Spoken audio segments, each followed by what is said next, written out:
All right, welcome everybody to the May 12th version of Wines Day. My name is Zach. I'm the beer and wine coordinator for the Durham Co-op. My pronouns are he and him. Tonight we've got Jen from Hall River Wine Woman, as she puts in her signature. It's actually, she's in my phone like that as well. Tonight we've got two really great wines from Puglia in Italy. So the boot of Italy, you know, kind of the very heel of it all. We've got an awesome rosé that we sell almost year round until the vintage lapse. And then what's called Salice Salentino and some really cool grapes. So if everybody wants to cheers with some rosé, I'll start. Cheers. We can jump right in. I'm going to show a map first, as we've talked about on different Wines Days. Map and geography of locations is really imperative to learning about a place, especially because you can't really travel there right now. And for, you know, $10 or $11, you can kind of travel to these places, which is always kind of a fun thing. So I'm going to go ahead and do that.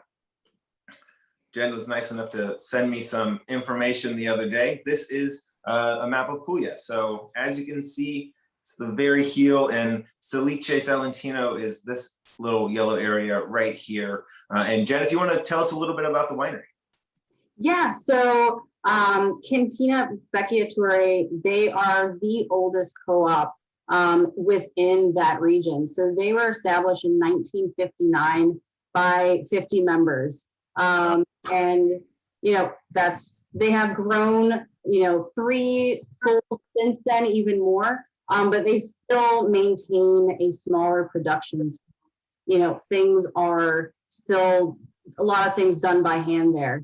And so they are very much focused on quality, of course, and limited machines as far as production goes. There's still a lot of hand harvesting. There's still, for their higher end reds, they are still collecting the grapes in crates. And doing a lot of sorting by hand as well.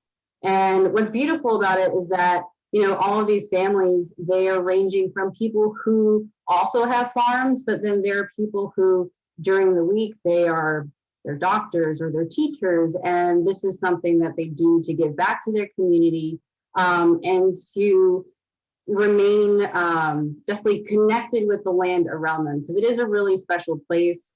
And they're working with really special indigenous varietals there that they're showcasing in these two wines, which is really wonderful. And I'm sure that it's also kind of just, you know, familial heritage, that they're still like, yes, they're a doctor or they're a lawyer or they're, you know, school teacher or whatever, but then they still have that, you know, plot of land that, you know, their great grandparents were harvesting and working on. Yes. Really cool.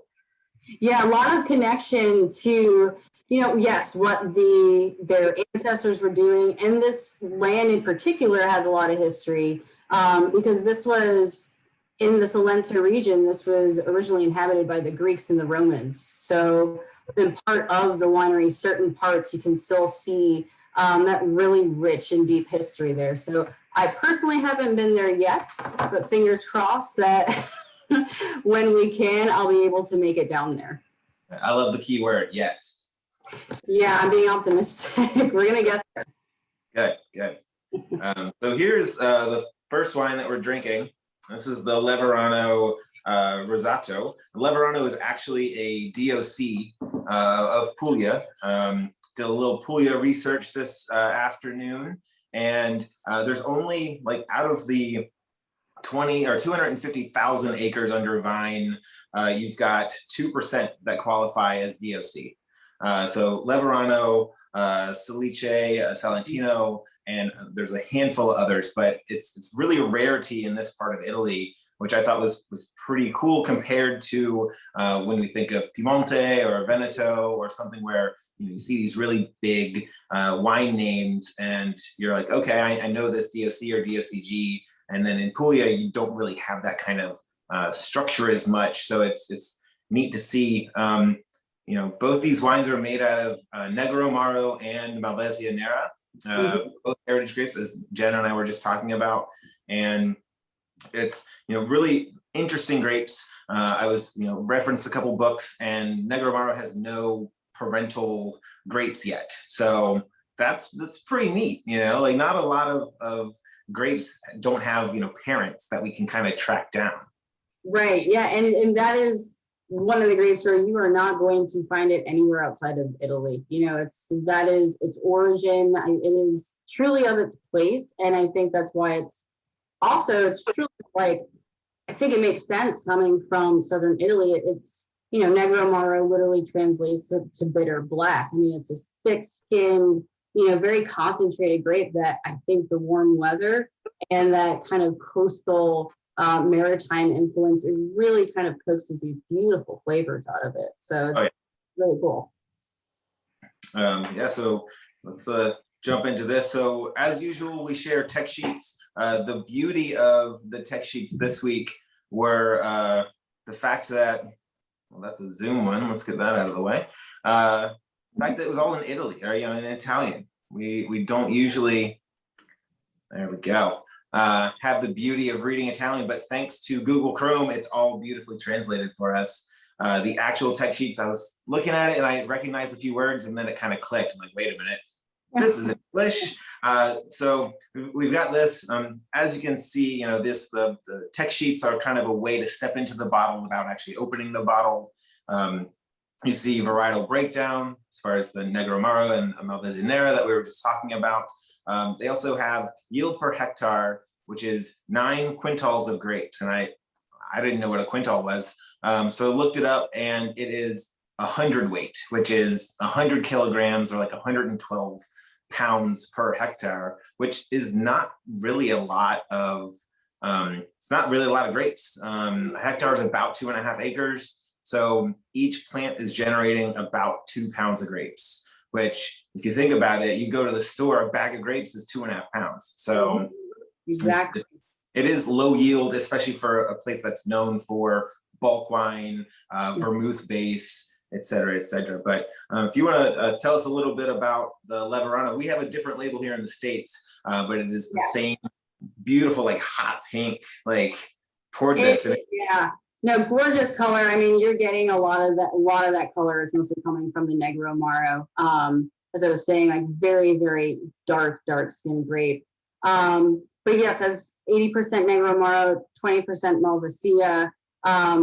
This is a wine that the winemaker himself, I'll say this first, that this was the first rosé that Haw River Wineman started importing. So yes, a Puglia rosé was the first wine that we started importing, along with a couple other wines. But this was the first rosé, so it has been with us for a long time, and it has always been just something that we're so proud to bring, because it's so very different from the other rosés that we get to represent. It's really kind of representative of the place. This is a rosé that the folks, the farmers, the folks that are in the field, this is what they're drinking throughout the day.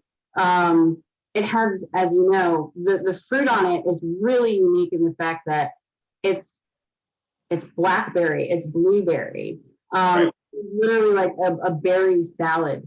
And so it is something that it is refreshing. It goes wonderfully with all different types of seafood, things that they are eating there.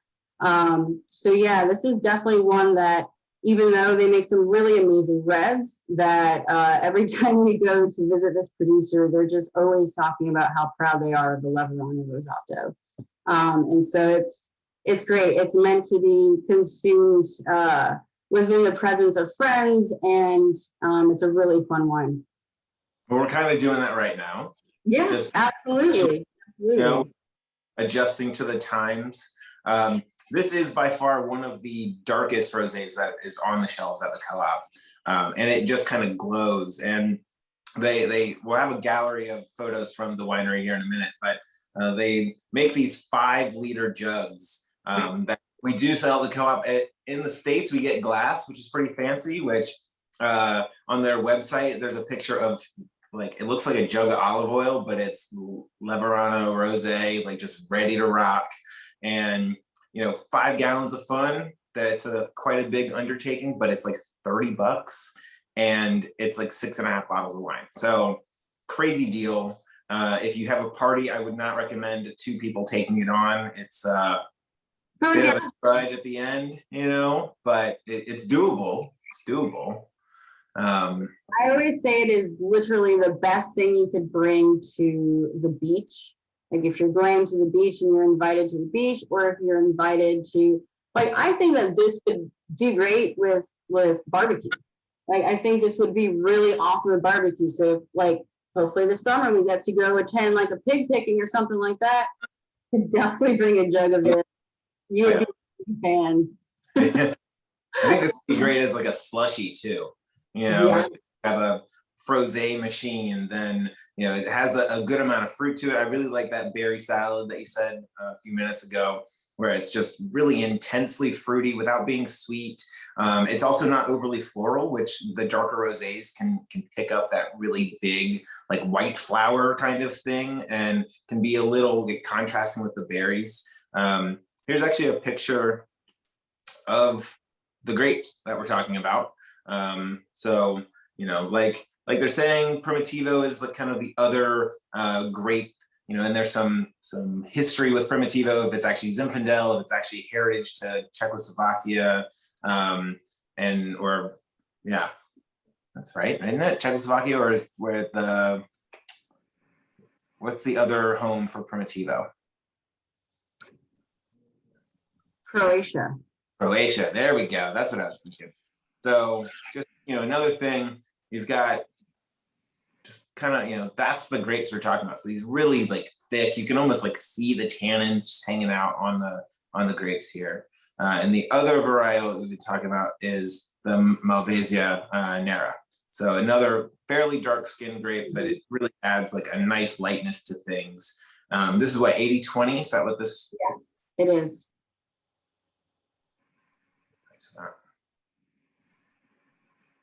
Cool. So great little wine we've had on the shelves for, I mean, since before I started at the co-op, and it's always a favorite for sure. Absolutely. You know, and what I also really like about this is that it is a wine where, yeah, totally, you know, bring it to the party, enjoy it as, you know, an aperitif, or pair it with some food. But like you said, you can get creative and you can kind of branch out into the cocktail realm of things, and you can make a really beautiful sangria with this because it has those inherently like very berry-like flavors. But yeah, frosé is definitely, there are some folks in Durham, you know, offering up a rosé made with the Leverano. And I think it really does great because even though it gets cold and a lot of times flavors become concentrated, because this is so fruit forward, but it's not sweet, it comes through really well with the frosé. So that's a fun idea. Yeah, this is really great little find. Great. Well, our second wine tonight is this guy. Salice. This is all what, 90%. Yeah. There's that tech sheet for you, all lovely translated. Again, so a little higher production, so 2.5 pounds per vine, which again is minuscule compared to a non-DOC wine. You know, the whole point of a DOC is to basically guarantee that if a wine has, you know, certain verbiage on the label, that it's guaranteeing that it is that wine. So DOC defines the zone where grapes are coming from, how much production per hectare that you can actually produce. So limiting it to, you know, 100 quintals of grapes or whatever the actual, you know, hard lines are. And usually producers, especially producers who are trying to put their best foot forward, are, you know, even well under that actual production cap. And then the amount of alcohol that you can actually have in the bottle is usually described, total acidity, the extraction time, and how, like I said, the yield of how much juice you can actually produce and then put into wine. You know, which is, and to get a DOC wine for $11, I think this is awesome stuff. I think when you said barbecue, this is what I was thinking of. You know, one of the notes I was reading about Negroamaro is that it's like espresso, and it definitely has that like almost like smoky quality. Absolutely. Yeah. But you want to tell us about the Salice Salentino, please? Yes. So Great. the Salice Salentino, like Zach was saying, this is going to be 90% Negroamaro and 10% Malvasia Nera.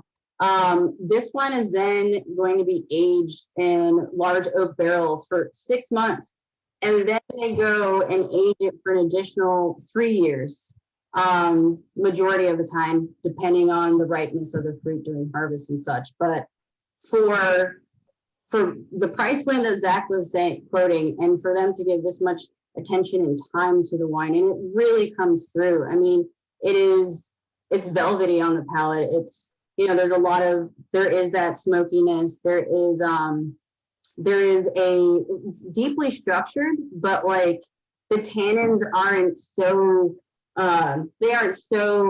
gripping on the palate that it almost leaves you chewing something. So it's definitely very food friendly. This is something, like Zach was saying, the barbecue would be fantastic with it. Anything with a little bit of smoke. I think also, you know, throwing any kind of venison or game meat on the grill would go really nice with it. But yeah, this wine is something that I'm just always so ecstatic to show people, because it takes so much time to make this. I mean, this is definitely a labor of love. So, you know, this is over 3.5 years of time in this one bottle. And I think that the region of Puglia, they're often overlooked sometimes. You know, Tuscany and Piemonte and other places, and even Sicily might get a little bit more recognition. So, you know, this is why we can bring you wines of this quality at this price point. But, you know, hopefully over time, it does get a little bit more recognition, because they're doing wonderful things down there. But yeah, the Salice Salentino, it is an amazing wine, and it's so awesome that you get to, you know, sell your customers that at that price point. Oh yeah, no, it's crazy, and it's one that, again, just kind of like lives on the shelf. I've got a couple of customers who just absolutely adore it, and I definitely see why. It's almost like it has like almost the structure of a younger Rioja to me, as far as that oak. And then all that bottle time really softens it up. I would imagine, like, after 6 months in oak, that it's just super grippy, and like you won't be able to talk for a few minutes because everything's together. But it's really just kind of nicely mild and kind of rounded out. And yeah. Hey Amanda, thank you for joining us. We're just going through the wines today. We can circle back around. We've already talked about the rosé a little bit, but if you have any questions, please feel free to ask them. Right now, we're talking about the Salentino Negroamaro. Don't know if she can hear me or not. I think I'll still be connecting to the audio. Okay. But, you know, to note as well with the Vecchia Torre, that it also shows that the winemakers understand that these varietals, especially 90% Negroamaro, it needs some time. You know, they could make this and they could ship it out and they could make their money back, but they're like, no, that's not how it's supposed to be consumed. This is not, it's not how it's supposed to be enjoyed. This is the style of wine, and the style of wine takes time. And so they pride themselves in slowing down and taking their time and making it. So yeah, hopefully more people will be able to try it after they see this little tasting. It's really an awesome wine, y'all. If you haven't, seek it out on the shelf. Right. So this is the gallery of Cantina Vecchia Torre. Just some great pictures of like them literally, you know, hand tilling the grasses, and, you know, almost like weeding so that the grapes can get all of the nutrients that they, you know, kind of can. And these vines don't look young. You know, these are great, you know, vines that are really kind of putting in the work, if you will. You know, another thing I read about Puglia is that it basically means lack of rain from the roots. Even though it's on the Mediterranean, you're still getting these, you know, you're getting coastal influences, you're getting that, you know, like you were saying, the maritime influence, but you're also really getting that like that struggle of the grapes. And I think that also relates to the tannin that we're tasting and feeling on our tongues. Definitely. I totally agree. I mean, as you know, the vines struggle. There's always more character. Same with us humans. But yeah, I also think that there is an interesting, sea influence humidity, but there also are some more inland. It's very dry and arid. So the difference in the climate, I mean, it definitely forces the grapes to work hard. And I mean, like you saw those vines, it was established in 1959, but I know for a fact that there are existing vines previously there that they then kind of brought back to life. But I can only imagine that some of those have been there for, I'm sure, a long time before the 50s. Oh, yeah, chat question. I'm just answering that real quick.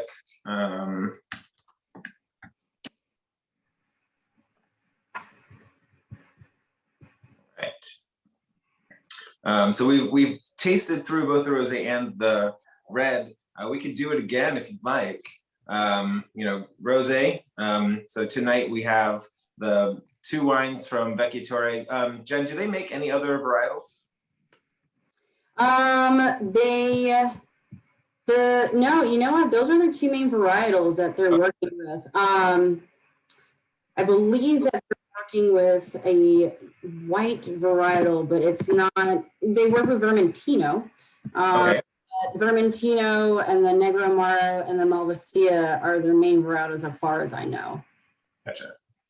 Yeah, we don't really see. We see a little bit of Vermentino, and I guess Puglia does quite a bit. But are they using that for base wines or blending, or do they do like? They actually offer 100% Vermentino that we carry. Yes, we do carry that. Nice. Well, you'll have to bring that by next time. Well, I definitely will. The virtual ones are great, but not quite the same as spitting within 6 feet of somebody. So. No. Miss that. Right. Yeah. Kind of. Right. So as Jen and I were saying earlier, the main grape we're talking about tonight is Negroamaro. It means bitter and black. So the Amaro, if you've seen Amaros on the shelf, which we have a few at the co-op, it literally just means bitter, and they're typically used as a aperitif or as a digestif. They're kind of focusing on that bitter quality to really tie it all together. Especially in the red wine, there's a nice little bit of the stringency at the end. But as Jen and I were talking, the rosé for seafood, I think this would be awesome. Yeah. The little bit of sweetness that shellfish can have, I think would be really great with this. Is really show off like lobster or shrimp, I think would be really, really great. Yeah, I agree. I think, lobster, shrimp. I also think with certain like pork dishes, like with pork loin, I think it would be really pretty with, even like chicken or lighter poultry as well. But also great on its own. Like, I think it's a fun cocktail wine too. Right. You just have fun people over, great cocktail wine to begin with. So, really flexible, fun wine. We were even talking about too, Amanda, that with this wine, because it is very fruit forward and a different kind of fruit instead of blueberry, blackberry, pomegranate fruit, that would be really neat as a base for a sangria. Or if you want to get really creative and do something cool, you can do some frosé, or even, frosé popsicles is just, if you really want to get creative with it. And Zach also, not only does he has this in regular 750 bottles, but he has an awesome 5-liter jug version, which is, essentially you will be the biggest, you're the VIP of the party. You brought the party essentially. Yeah, you are the party. Yeah, you are the party. So beach weekends, barbecues, picnics, as we get to gather more. I think that's a wonderful, wonderful way to just tell everyone that you're excited to see them and let's have a good time. Right. Yeah, actually, there's a wedding coming up that I've sourced some wine for folks, and those 4 jugs of Leverano you sent me today are the cocktail hour opener for a 60-person wedding. So they're throwing down pretty hard. That's Awesome. 20 liters of wine for 60 people. So if you aren't having a good time, then it's probably not your fault. Ah, that's great. No, we'll have a good time. Have a good time. I think like to your fruit notes, when I was as this is warmed up in my glass, it was refrigerator cold, which you need like 10 or 15 minutes outside of the fridge, and those flavors, like as you were mentioning, cold kind of dampens things down. As it's opening up, when you said blueberry that last time, it really just hit. I mean, we're at the very beginning of blueberry season right now, and really just kind of screamed that out at me, because you feel those, like, you think of blueberry, you either think of like blueberry jam, but when you have just had fresh blueberries within the last week, that flavor's still kind of in there, and I think pomegranate is great too, because there's that little bit of kind of tartness, and then almost like that pithiness from the seed, and you can kind of feel that. And I would much rather drink this than palm. I'll tell you that. And I think I would too. I mean, I know they tried to do like a mixed palm, like a mixed berry palm, but now this is what they're trying to mimic, I think. Yeah, exactly. Just make like 12% alcohol, and you got the next big thing. I think also, like to your sangria point, there's the Cappelletti or Campari or Aperol that I think this would pair really well with, because it already has a hint of that bitterness, and then you could really add some citrusy component without totally just adding vodka or peach schnapps, which is your traditional sangria recipe. This can really make some great, freeze some blueberries, freeze some strawberries, freeze some arils, and just make a really nice, super fruity sangria. We're actually kind of figuring out maybe doing a little sangria thing at the co-op, little sangria center, so you can just kind of get everything. We've got a great new produce manager. His name is Gus. He's been with us for about a month now, and he's like, "Hey, let's do a sangria like feature." So we'll see what happens. A 5-liter jug of wine, some fruit, make a party happen. Yeah, Cappelletti I think would be awesome with that. Yeah, Cappelletti, even I think Aperol. Yeah, you got options. Wiggle room. But Cappelletti, I'm actually allowed to sell, thankfully. I think it would either be really good news or really bad news if I could sell liquor in North Carolina. So, yeah, I think my partner would probably say it's a bad idea that if I was to do that, but we'll see what happens. Both these wines that we were saying are both made out of Negroamaro and Malvasia Nera. The red tonight is 90% Negroamaro, and you can really taste those tannins and kind of feel that texture. And also, like as Jen and I were saying, get that like smoky quality from the aging. Jen was saying it's 6 months in oak and then 3 years, which is insane for how affordable this wine is right now. And even young Rioja, so even Rioja that doesn't have oak is at least this price, if not more, right now. And I think you're getting much more concentrated. It's like Pinotage without the funk on it. I've heard some folks that I've poured it for describe it as like a really killer Zinfandel from Lodi. Like, sure. A little bit of that kind of like plummy, darker fruit, but then there's a little bit of pencil lead kind of reality to it. But it's just such a gorgeous wine. It's killer. I didn't bring a bottle home. I wish I was drinking it right now. Shame. Okay. I always have to make sure. I've tried to bring them home the day before, because I've had to turn around and go back to the co-op, and then or try to remember what's on the wine rack at home, which usually doesn't work out very well for me. But I gotcha. I understand completely. Yeah. But yeah, this wine, the Salice Salentino, aged 6 months in oak barrel and then 3 years in bottle, and that is for for every vintage. They're looking at ripeness of the grape. So it varies. Sometimes it's a little bit less, but usually never any sooner than that. So definitely, a labor of love, and, time also equals money for these places. Oh, yeah. So, this is something that they are really passionate about, in showcasing these grapes and knowing that we have to soften these tannins in order for people to really gain an appreciation for Negroamaro from Puglia, to understand what we're doing here. Right. So I greatly appreciate their patience. Yes.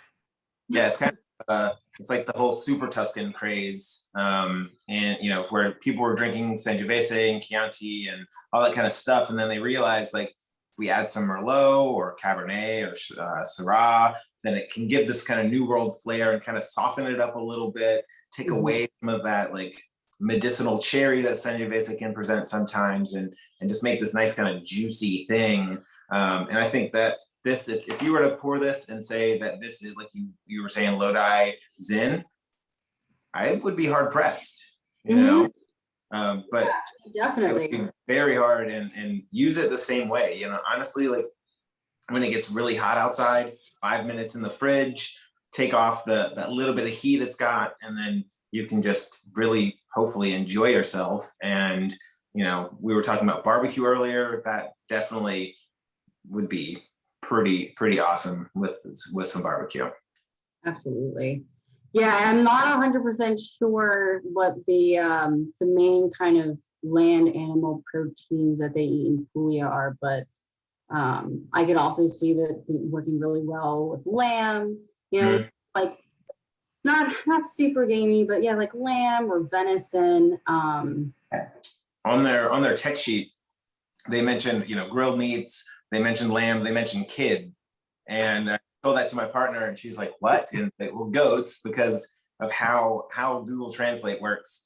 And yeah, like a little bit of wild. We just got lamb in last week at the co-op. We have a new butcher who's doing whole animal butchery. So we get in a whole pig or half a cow or a whole lamb, or I would imagine that he gets a goat at some point if people want it, and then breaks it down into the respective parts. And what we have is what we have. But again, really paying attention, much like these folks, to the talent, the skill that really goes into proper butchery from beginning to end, basically, versus getting in a perfectly wrapped piece of meat and then divvying it up. It really is a lot of skill that goes in it, and you can tell, just like you can tell with these wines. Even though, do you know how many people are in the cooperative?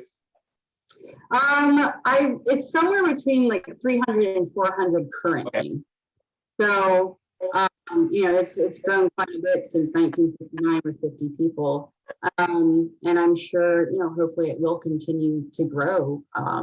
But it is these, since 1958, it was the largest and most respected, because they do, as you can tell, they take their time, done with love and skill and craft. So they're there for a reason. So yeah, I think around 300 to 400 people are participating there now.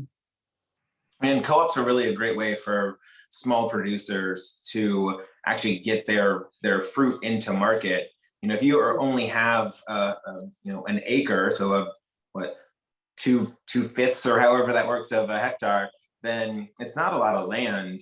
And if you're only producing, like we've been saying, 2 pounds per vine, then that's really, in the grand scheme of things, it's not a lot of juice for you to then have a winery yourself, have the equipment, have the transportation, have the bottling line, have the cardboard box area, like all of the other logistics that as consumers we don't really think about, which is why we do Wines Day, so we can kind of do these deep dives and talk about the kind of nitty-gritties that go on. And really, like, it gives them kind of the power. And then for the co-op itself, they can fairly pay their farmers for their grapes. Their grapes are going to a very high quality product, versus just being smashed and then turned into base wine or grappa, or I don't know what the Italian version of Fiend or Mark is, but that's what a lot of these things do. They turn it into brandy of some sort. If the quality isn't good enough.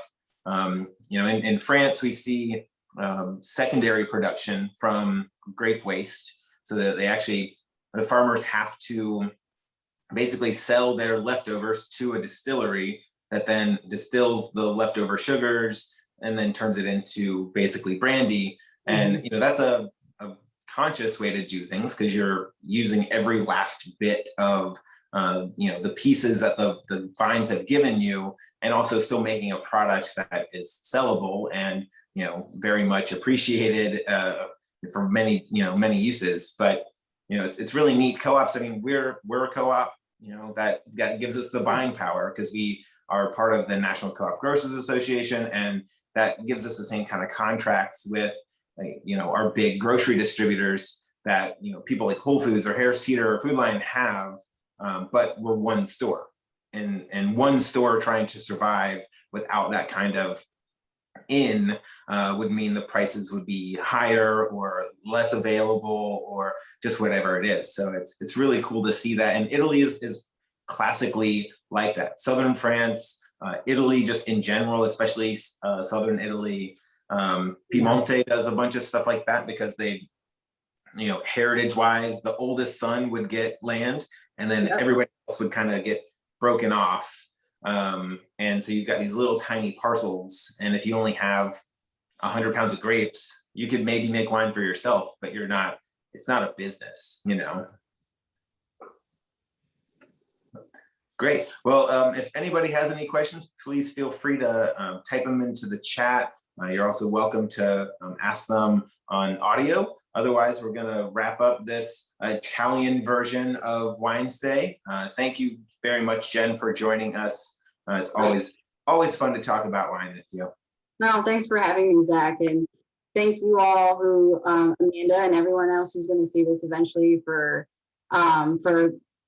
tuning in, and also for drinking good wine, and supporting good winemakers and good co-ops as well. So, in the future, if you all ever plan a trip to Italy, to the Puglia region, please let Zach know. I'd love to let them know that you would like to come visit them. I will let you know. All right. Yeah. I'm pretty sure I could convince Abby to go to Italy. It might be a little bit of a stretch. But way out to convince her. I think we can do it. Right. Yeah. Awesome. Thank you so much. Great. All right. Well, that wraps up today's Wine Stay. We have the next Wine Stay is in 2 weeks from today, on May 26th, where we've got some Spanish wines we're going to be talking about. And then the first, maybe second Wednesday of June, got to look at my actual calendar. We've got some canned wines that we're going to talk about from Las Jarras. So natural wine in a can, just like cool nerd stuff, but very approachable, because it's a half a bottle versus the normal stuff. White, rosé, red. So really pretty cans, like holographic rainbows. Who doesn't love that? Just in time for Pride Month. And then at the end of June, we actually have a wine that we're going to be featuring with the wine representative as well as my rep. We're going to be trying to do something with Pride Month wrapped around that. More details to come. But please continue to join our wine stays, and we will see you at the next one. Bye. All right. Have a good night. Thank you.